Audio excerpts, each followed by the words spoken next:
নমস্কার, আমি দেবজ্যোতি। আমার নতুন পর্বে আপনাদের সকলকে স্বাগত জানাই। স্বাধীনতার মধ্যরাত্রে যেভাবে স্বাধীনভাবে গুন্ডামি চলল আরজিকর হাসপাতালে, তাতে বাংলার মানুষ হিসেবে অত্যন্ত লজ্জিত। গতকাল মধ্যরাত্রে স্বাধীনতার সূর্যোদয় বা মধ্যরাত্রে সূর্যোদয় নামে একটি কর্মসূচি গোটা রাজ্য জুড়ে পালিত হয়েছে। মহিলারা পথে নেমে আরজিকরের তরুণী ছাত্রীর মৃত্যুর প্রতিবাদে তারা পথে নেমেছেন।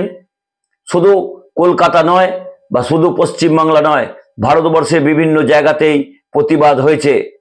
যেভাবে গতকাল রাত্রে 120 থেকে 125 জন একটি তাণ্ডবকারী দল আরজিকর হাসপাতালে, যেখানে ডাক্তারি ছাত্ররা আন্দোলন করছেন তাদের সহকর্মীর মৃত্যুর প্রতিবাদে, সেই জায়গাতে আন্দোলন ভাঙার জন্য প্রবেশ করলো এবং তারা এমার্জেন্সি গেটের ভিতরে ঢুকে এমার্জেন্সি এইচডি ইউনিট, কার্ডিওলজি সহ বিভিন্ন জায়গায় যেভাবে ভাঙচুর করেছে, তাতে বাংলার মানুষের মাথা হেঁট হয়ে যায়।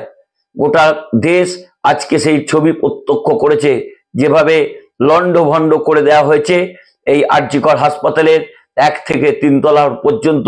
বিভিন্ন ডাক্তারি জিনিসপত্র, আইসিইউ যন্ত্রপাতি থেকে শুরু করে পুলিশের ব্যবহার করা পোশাক পর্যন্ত পুড়িয়ে দিয়েছে তাণ্ডবকারী দল।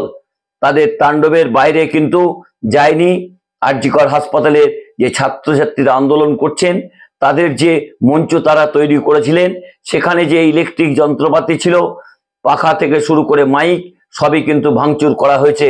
অর্থাৎ 20 থেকে 25 মিনিটের একটা তাণ্ডব গোটা আরজিকর হাসপাতাল জুড়ে যেভাবে হলো, তাতে কিন্তু বাংলার মানুষ ইতিমধ্যেই অত্যন্ত লজ্জিত এবং সকলের মাথা হেঁট হয়ে যাবে।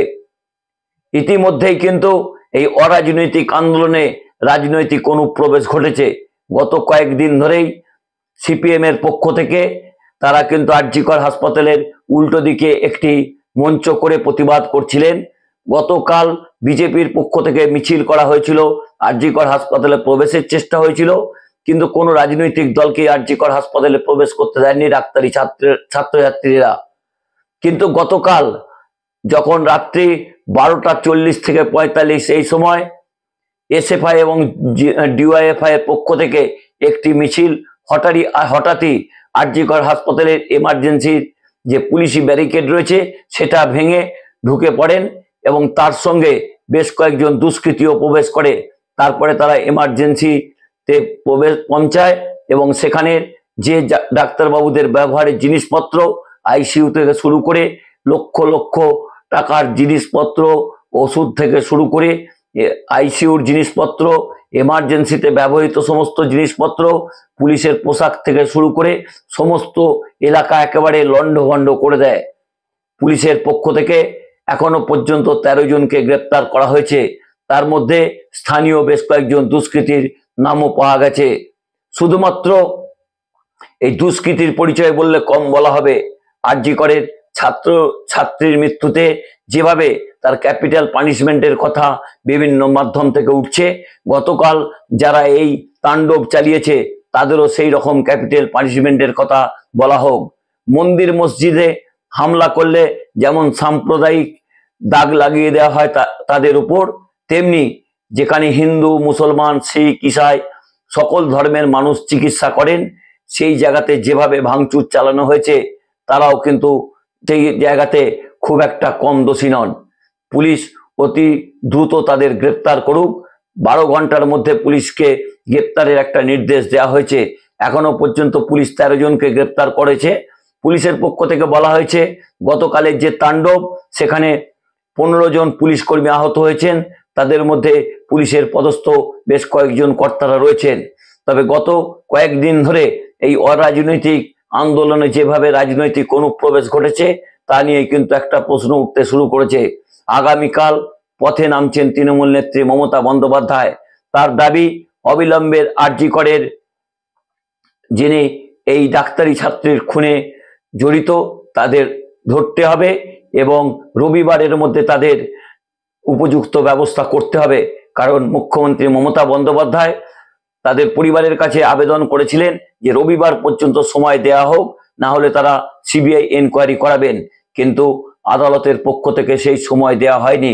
গত পরশুদিন আদালতের পক্ষ থেকে সিবিআই এনকোয়ারি দেওয়া হয়েছে এবং সিবিআই এর পক্ষ থেকে ইতিমধ্যে তারা তদন্ত শুরু করেছেন।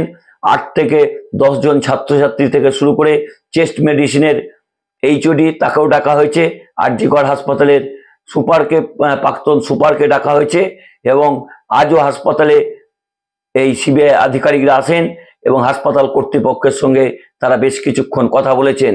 তবে যেভাবে হাসপাতালে গতকাল ভাঙচুর হয়েছে, ইতিমধ্যে ফরেনসিক বিশেষজ্ঞরা এসেছেন, সমস্ত নমুনা তারা সংগ্রহ করেছেন।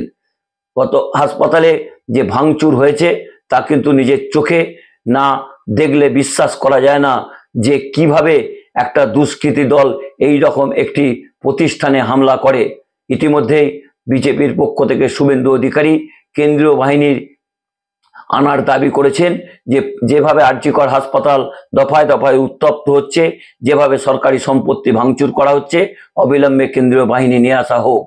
অর্থাৎ একটা পড়ুয়া ছাত্রের মৃত্যুতে যেভাবে গতকাল মা বোনেরা রাস্তায় নেমেছিলেন, মোমবাতি হাতে তারা বিচার চেয়েছিলেন, কিন্তু গতকাল রাত্রে সূর্যোদয়ের রাত্রে যেভাবে স্বাধীনভাবে বেশ কয়েকজন স্বাধীন তাণ্ডবকারী হাসপাতালের ভেতর তাণ্ডব করলো, তা নিয়ে কিন্তু রাজ্যবাসী হিসেবে অত্যন্ত লজ্জিত এবং মর্মাহত।